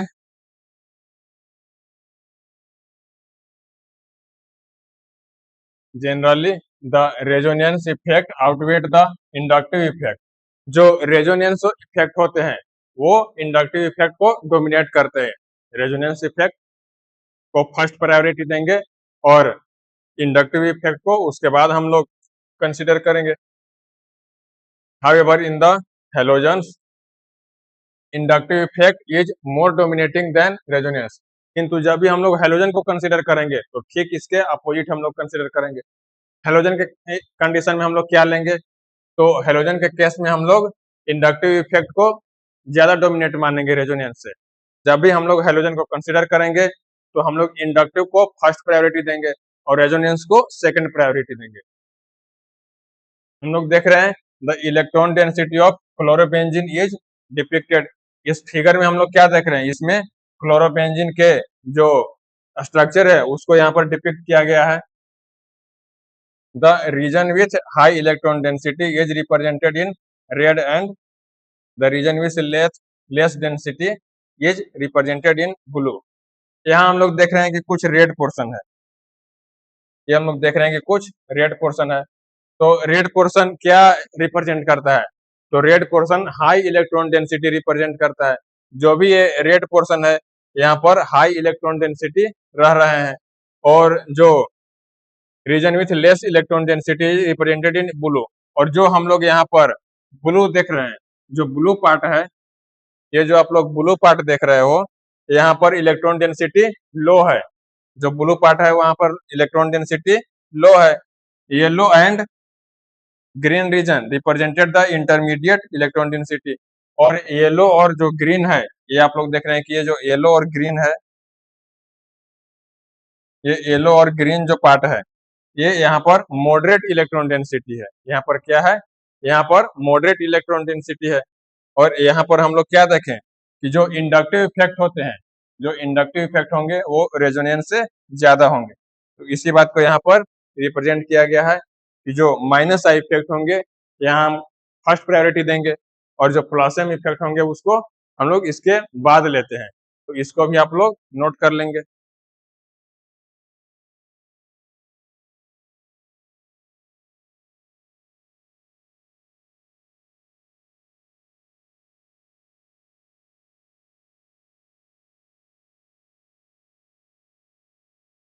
इसके बाद हम लोग देखेंगे कि जो रिंग का डीएक्टिवेशन होगा, डीएक्टिवेशन ऑफ रिंग जो होंगे कैसे होंगे, हेलोजन के माइनस आई इफेक्ट। जो डीएक्टिवेशन ऑफ रिंग होंगे वो कैसे होंगे, हेलोजन के माइनस आई इफेक्ट से। और जो ओरिएंटेशन ऑफ इनकमिंग ग्रुप होंगे वो कैसे होंगे, वो हेलोजन के प्लस इफेक्ट से होंगे। तो इन सारे पॉइंट्स को भी आप लोग अच्छी तरह से नोट कर लेंगे।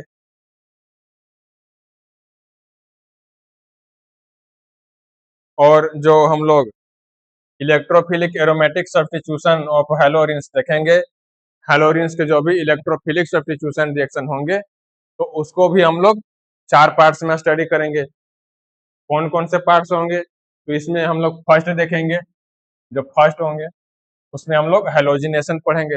पहले हम लोग हेलोजिनेशन के थ्रू समझेंगे। सेकंड में हम लोग क्या देखेंगे, सेकंड में हम लोग नाइट्रेशन देखेंगे। थर्ड में हम लोग क्या देखेंगे, थर्ड में हम लोग सल्फोनेशन देखेंगे। फोर्थ में हम लोग क्या देखेंगे, फोर्थ में हम लोग फ्रीडल क्राफ्ट रिएक्शन देखेंगे। तो इस तरह से हम लोग इलेक्ट्रोफिलिक एरोमेटिक सब्स्टिट्यूशन रिएक्शन को पढ़ेंगे। तो इसके बाद हम लोग एक एक कर डिस्कस करेंगे। हेलोजिनेशन में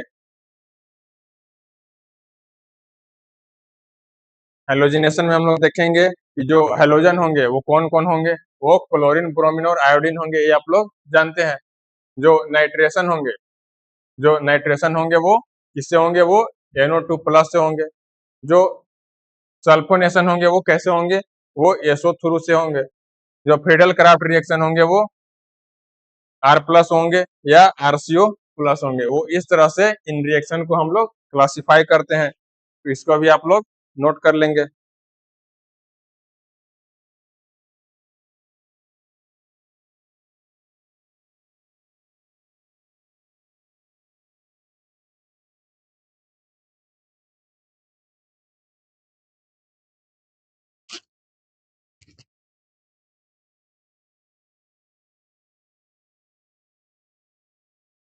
जो भी हम लोग 4 रिएक्शन पढ़ेंगे, इन चारों रिएक्शन के अपने अलग अलग इलेक्ट्रोफाइल होते हैं। इलेक्ट्रोफाइल अलग अलग कौन कौन से होंगे, तो हेलोजिनेशन में हम लोग देख रहे हैं क्लोरीन, ब्रोमीन और आयोडीन होंगे। जब हम लोग नाइट्रेशन देखेंगे तो इसमें NO2+ होंगे। और जब हम लोग सल्फोनेशन पढ़ेंगे तो हम लोग SO3 को एज ए इलेक्ट्रोफाइल लेंगे। जब फ्रीडल क्राफ्ट रिएक्शन पढ़ेंगे तो इसमें R+ और RCO लेंगे। तो यहाँ हम लोग क्या देख रहे हैं कि जो भी 4 अलग अलग टाइप के हम लोग रिएक्शन को स्टडी करेंगे तो इनमें डिफरेंट डिफरेंट इलेक्ट्रोफाइल होंगे अपने रिएक्शन के अकॉर्डिंग। इसके बाद हम लोग देखेंगे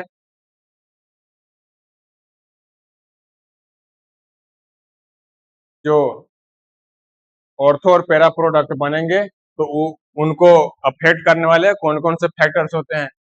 factors affecting the ratio of ortho and para product. जब भी रिएक्शन में हम लोग को ऑर्थो और पैरा प्रोडक्ट मिलेंगे तो कैसे ऑर्थो और पैरा प्रोडक्ट डिफाइन करेंगे, उनके रेशियो को कौन डिफाइन करता है, उनके जो भी रेशियो होंगे प्रोडक्ट में तो वो कौन कौन से फैक्टर उनको अफेक्ट करते हैं। तो इसमें हम लोग देखेंगे since there are 2 available ortho position, ये तो हम लोग जानते हैं कि ऑर्थो पोजिशन 2 होते हैं, एंड 1 पैरा पोजिशन और 1 पैरा पोजिशन होते हैं in the ring. Ideally the mono substituted benzene the ortho para ratio is 2:1। ये कैसे होते हैं इसको हम लोग अच्छी तरह से देखेंगे।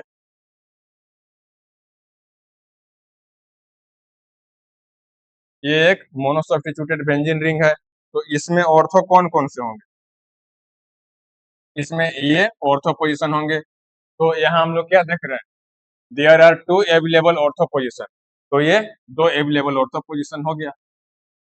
1 आर पैरा पोजिशन, और ये एक पैरा पोजिशन है, इसको हम लोग पैरा बोलते हैं। तो 1 एक पैरा पोजिशन है। The ortho para ratio is 2:1। तो ऑर्थो कितना हुआ, ऑर्थो यहाँ पर 2 हुआ, पैरा कितना हुआ, पैरा यहाँ पर 1 हुआ। तो ऑर्थो और पैरा का रेशियो क्या है, ऑर्थो और पैरा का रेशियो 2:1 है, क्या हम लोग देख लिए। The ortho isomer is not always the major product in all electrophilic substitution reaction. और यहाँ हम लोग क्या देख रहे हैं कि ऑर्थो की यहाँ पर रेशियो ज्यादा है, किंतु आप लोग इस बात को ध्यान में रखेंगे कि जो भी ऑर्थो आइसोमर होंगे, जो भी ऑर्थो आइसोमर होंगे ये हमेशा मेजोरिटी में नहीं रहेंगे। जो ऑर्थो आइसोमर होंगे ये हमेशा मेजोरिटी में नहीं रहेंगे, वो इलेक्ट्रोफिलिक सब्स्टिट्यूशन रिएक्शन के अकॉर्डिंग वो डिपेंड करते हैं। तो हम लोग देखेंगे कि ऑर्थो और पैरा रेशियो को अफेक्ट कौन कौन से फैक्टर करते हैं। तो ऑर्थो और पैरा रेशियो को जनरली 3 फैक्टर अफेक्ट करते हैं, वो कौन कौन से होते हैं। फर्स्ट में होंगे साइज ऑफ इलेक्ट्रोफाइल, इलेक्ट्रोफाइल की साइज क्या है, तो ये फैक्टर डिफाइन करता है कि ऑर्थो और पैरा का रेशियो क्या होगा। जो सेकंड फैक्टर है, सेकंड फैक्टर क्या है, साइज ऑफ सब्स्टिट्यूएंट, जो सब्स्टिट्यूएंट वाई होंगे उनके साइज क्या है, ये भी ऑर्थो और पैरा के रेशियो को अफेक्ट करते हैं। जो थर्ड फैक्टर है, थर्ड फैक्टर क्या है, इंडक्टिव इफेक्ट ऑफ सब्स्टिट्यूएंट, जो भी सब्स्टिट्यूएंट वाई होंगे उनके इंडक्टिव इफेक्ट क्या होंगे, यह बात भी ऑर्थो और पैरा का रेशियो को डिफाइन करता है। तो इन सारे पॉइंट्स को आप लोग वीडियो को पॉज कर नोट कर लेंगे।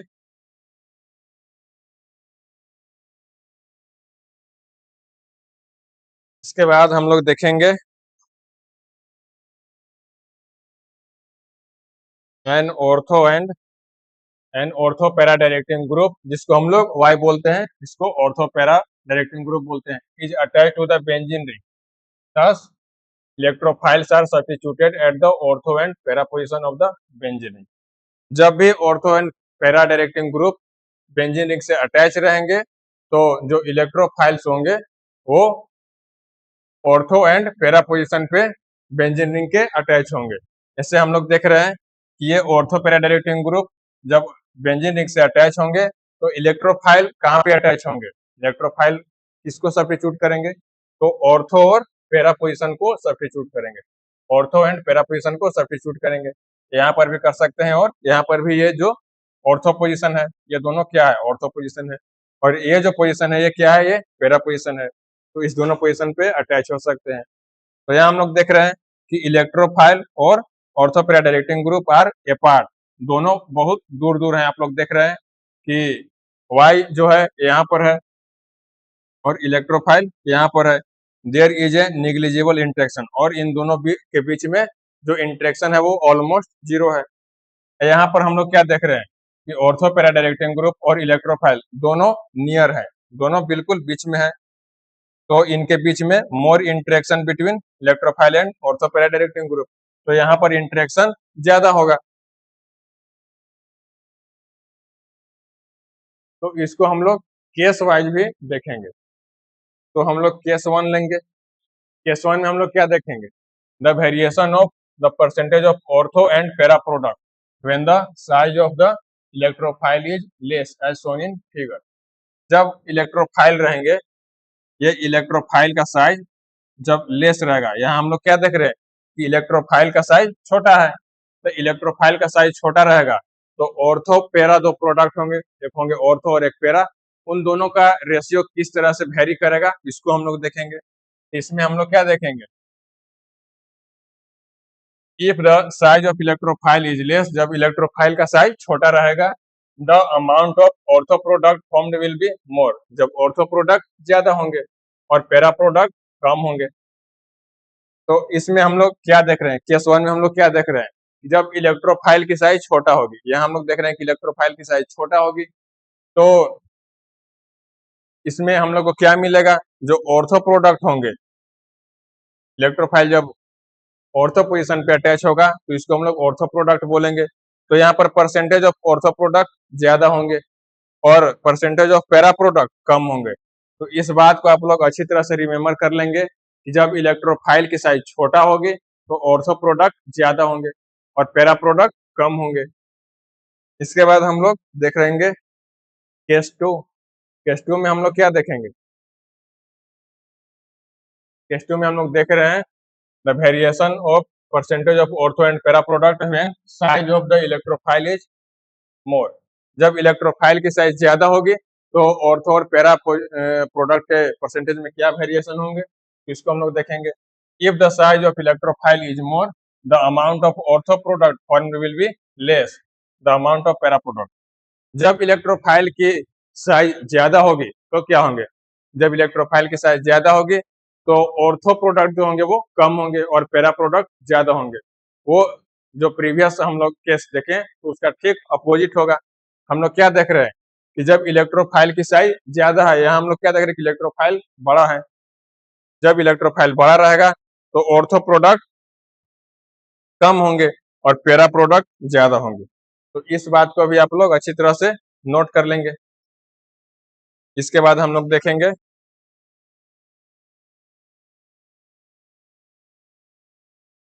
अब हम लोग देखेंगे as the size of electrophile increases the para product increases. जैसे जैसे इलेक्ट्रोफाइल की साइज बढ़ेगी, as the size of electrophile increases percentage of para product increases. जैसे जैसे इलेक्ट्रोफाइल की साइज बढ़ेगी उसी तरह से पैरा प्रोडक्ट की परसेंटेज बढ़ेगी।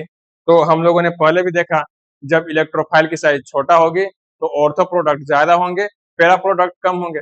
जब इलेक्ट्रोफाइल की साइज ज्यादा होगी तो ऑर्थो प्रोडक्ट कम होंगे और पैरा प्रोडक्ट ज्यादा होगा। तो इसी ऑर्डर में ये बताया जाता है कि जब इलेक्ट्रोफाइल की साइज इंक्रीज करेगी तो परसेंटेज ऑफ पैरा प्रोडक्ट भी इंक्रीज करेंगे, ये बिल्कुल प्रोपोर्शनल होते हैं। यहाँ हम लोग क्या देख रहे हैं, जो Cl2 है, तो Cl2 क्या है, एक बड़ा इलेक्ट्रोफाइल है, इसकी साइज ज्यादा होती है। तो इसकी साइज जब ज्यादा होगी तो हम लोग क्या देख रहे हैं कि ये पैरा प्रोडक्ट है। ये क्या है, ये एक पैरा प्रोडक्ट है। ये पैरा प्रोडक्ट है, और पैरा प्रोडक्ट यहाँ पर क्या होगी, यहाँ मेजर होंगी, इनकी परसेंटेज ज्यादा होगी। और ये क्या है, ये ऑर्थो प्रोडक्ट है, ये ऑर्थो प्रोडक्ट है। और ऑर्थो प्रोडक्ट क्या होंगे, ये माइनॉरिटी में होंगे, इनकी जो परसेंटेज होगी, इनकी परसेंटेज कम होगी। और जो पैरा होंगे, इनकी परसेंटेज ज्यादा होगी। ऐसा क्यों हुआ है, क्योंकि हम लोगों ने Cl2 ले लिया, हम लोगों ने क्लोरीन ले लिया है, और क्लोरीन जो एज ए इलेक्ट्रोफाइल वर्क करेगा, तो इसकी साइज ज्यादा होगी, ये बड़ा इलेक्ट्रोफाइल के रूप में कंसिडर किया जाता है। इस तरह से ऐसा हो गया है, इसको भी आप लोग नोट कर लेंगे।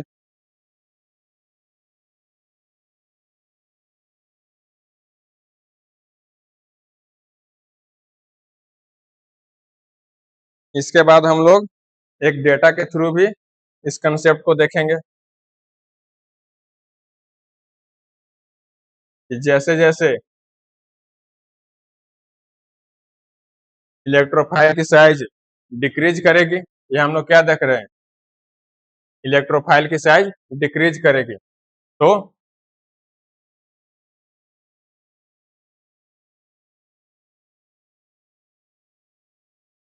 इलेक्ट्रोफाइल की साइज डिक्रीज कर रही है। सॉरी, यहाँ पर इलेक्ट्रोफाइल की साइज क्या होगी, यहाँ पर इंक्रीज करेगी। इलेक्ट्रोफाइल की साइज यहाँ पर इंक्रीज करेगी, इसकी साइज छोटा है। नाइट्रेशन में जो इलेक्ट्रोफाइल होते हैं वो ज्यादा बड़े होते हैं, जो ब्रोमिनेशन में होते हैं वो बहुत ज्यादा बड़े होते हैं, जो सल्फोनेशन में होते हैं वो बहुत बड़े होते हैं। तो सल्फोनेशन में हम लोग इलेक्ट्रोफाइल इस्तेमाल करते हैं, वो बड़े होते हैं। तो हम लोग क्या देख रहे हैं कि जैसे जैसे इलेक्ट्रोफाइल की साइज ज्यादा हो रही है, पैरा प्रोडक्ट ज्यादा हो रहे हैं और ऑर्थो प्रोडक्ट कम हो रहे हैं। ये रिएक्शन है,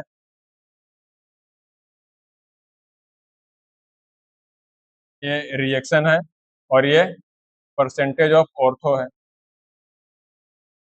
ये परसेंटेज ऑफ ऑर्थो है, और ये परसेंटेज ऑफ पैरा है। तो हम लोगों ने पहले क्या देखा कि जैसे जैसे इलेक्ट्रोफाइल की साइज ज्यादा होती है तो पैरा प्रोडक्ट ज्यादा होते हैं।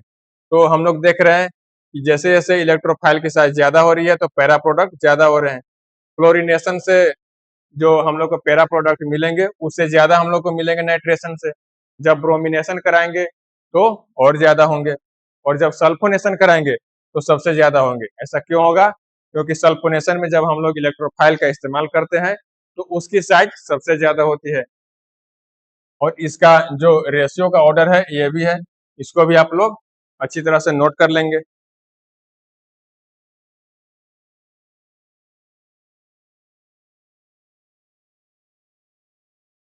इसके बाद हम लोग जी ग्रुप के बारे में भी देखेंगे कि जो जी ग्रुप होते हैं वो ऑर्थो और पैरा प्रोडक्ट के परसेंटेज को किस तरह से अफेक्ट करते हैं।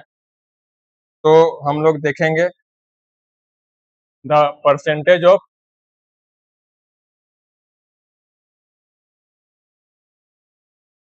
the percentage of ortho and para product depends upon the size of group substituted। जो हम लोगों ने जी ग्रुप देखा था वो कौन कौन से होते हैं, वो इलेक्ट्रॉन डोनेटिंग ग्रुप हो सकते हैं और इलेक्ट्रॉन विथड्रॉइंग ग्रुप हो सकते हैं, उसी की बात हो रही है। उसको हम लोग सब्स्टिट्यूटेड ग्रुप भी बोलते हैं। तो इसको हम लोग टू केसेज में देखेंगे। हम लोग क्या देखेंगे कि जब जी का साइज ज्यादा होंगे तो कैसे रेशियो अफेक्ट होगा, और जी का साइज जब कम होंगे तो कैसे रेशियो अफेक्ट होगा। तो हम लोग केस 1 में देखेंगे कि जब जी का साइज छोटा होंगे तो रेशियो कैसे होंगे, और केस 2 में हम लोग देखेंगे कि जब जी का साइज बड़ा होंगे तो रेशियो किस तरह से अफेक्ट होंगे।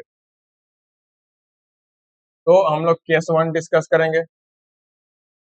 केस 1 में हम लोग देखेंगे the variation of the percentage of ortho and para product when the size of the substituent is less as shown in figure. जब जो जी ग्रुप है, यहाँ हम लोग क्या देख रहे हैं कि जी ग्रुप है, जी ग्रुप की साइज जब छोटा होगी तो ऑर्थो और पैरा प्रोडक्ट की परसेंटेज किस तरह से वेरी करेगी, किस तरह से अफेक्ट होगा। तो इसको हम लोग देख रहे हैं, if the size of substituent is less the amount of ortho product formed will be more than the amount of para product. तो यहाँ हम लोग क्या देखेंगे, यहाँ हम लोग देखेंगे कि जब जी ग्रुप होंगे, जी ग्रुप की साइज जब छोटा होगी, जी ग्रुप की साइज जब छोटा होगी तो ऑर्थो प्रोडक्ट ज्यादा होंगे। जब जी ग्रुप की साइज छोटा होगी तो ऑर्थो प्रोडक्ट ज्यादा होंगे। हम लोग क्या देखेंगे, यहाँ हम लोग देख रहे हैं कि जी ग्रुप की साइज छोटा है तो ऑर्थो प्रोडक्ट ज्यादा होंगे, ये प्रोडक्ट ज्यादा होंगे और पैरा प्रोडक्ट कम होंगे। यहाँ हम लोग क्या देख रहे हैं कि जो इलेक्ट्रोफाइल है वो कहाँ अटैच है, ऑर्थो पोजीशन पे है। तो जब जी की साइज छोटा होगी तो ऑर्थो वाला प्रोडक्ट का परसेंटेज ज्यादा होगा। यहाँ हम लोग देख रहे हैं कि ऑर्थो वाला परसेंटेज ज्यादा होगा। जब जी की साइज छोटा होगी तो पेरा वाला प्रोडक्ट कम होगा। हम लोग क्या देख रहे हैं कि यहाँ जो इलेक्ट्रोफाइल पेरा पे अटैच है, इलेक्ट्रोफाइल जो पेरा पे अटैच है तो इसकी परसेंटेज कम होगी और ऑर्थो वाले के ज्यादा होंगे। अब हम लोग देखेंगे कि जब जी की साइज ज्यादा होगी तो क्या होंगे। जब जी की साइज ज्यादा होंगे तब क्या होंगे। If the size of substituent is more, the amount of ortho product formed will be less than amount of para product. जब जी की साइज ज्यादा होंगे तो जो ऑर्थो प्रोडक्ट होंगे वो कम होंगे और पैरा प्रोडक्ट ज्यादा होंगे। यह हम लोग क्या देखेंगे कि जब जी की साइज ज्यादा रहेगी तो क्या होंगे, ऑर्थो प्रोडक्ट कम होंगे, ऑर्थो प्रोडक्ट यहाँ पर कम हो रहे हैं और पैरा प्रोडक्ट ज्यादा होंगे। ये हम लोग क्या देख रहे हैं, जब जी की साइज ज्यादा है तो पैरा प्रोडक्ट ज्यादा है। तो स्टूडेंट्स ऐसा क्यों होता है, जब जी की साइज ज्यादा होंगी तो ऑर्थो प्रोडक्ट कम होंगे, जब जी की साइज कम होगी तो ऑर्थो प्रोडक्ट ज्यादा होंगे, ऐसा क्यों होता है। तो इसको हम लोग ऐसे देखेंगे, जैसे देखिए इसमें हम लोग देख रहे हैं कि जी की साइज छोटा है, जी की साइज छोटा है तो इलेक्ट्रॉन सॉरी जो इलेक्ट्रोफाइल है तो इलेक्ट्रोफाइल के बीच में रिपल्सन कम होगा, इलेक्ट्रोफाइल के बीच में रिपल्सन कम होगा, इसलिए ऑर्थो प्रोडक्ट ज्यादा होंगे। और यहाँ हम लोग क्या देख रहे हैं कि यहाँ पर दूर दूर है और इसमें हम लोग क्या देखेंगे, जब जी की साइज ज्यादा रहेंगे, जब जी की साइज ज्यादा रहेंगे तो इनके बीच में रिपल्सन ज्यादा होगा, इस कारण से ऑर्थो प्रोडक्ट कम हो जाएंगे और पैरा वाले ज्यादा हो जाएंगे। यहाँ पर ऐसे हम लोग इसको कंसेप्चुअलाइज करते हैं। इसके बाद हम लोग देखेंगे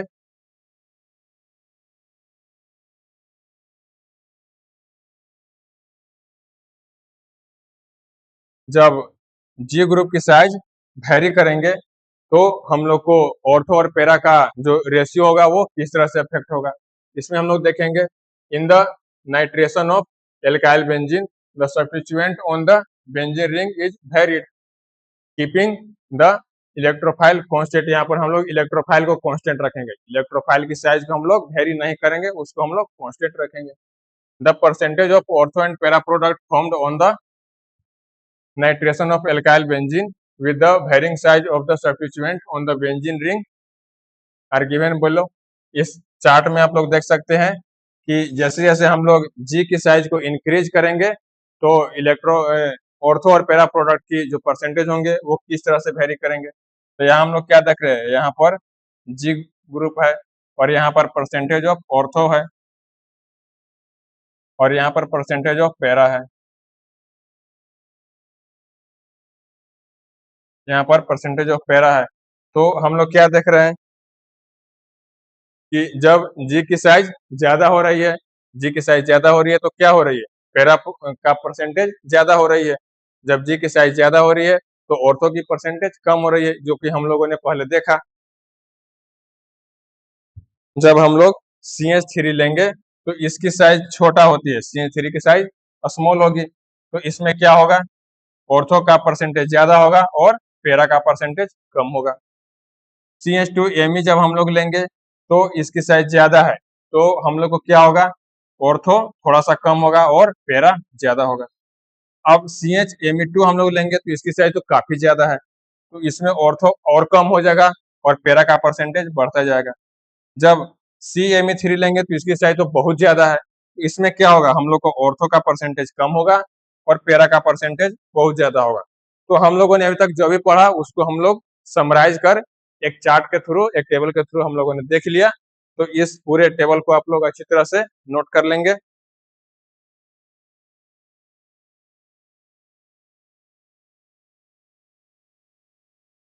इसके बाद हम लोग माइनस आई इफेक्ट को भी देख लेंगे कि वो कैसे अफेक्ट करता है।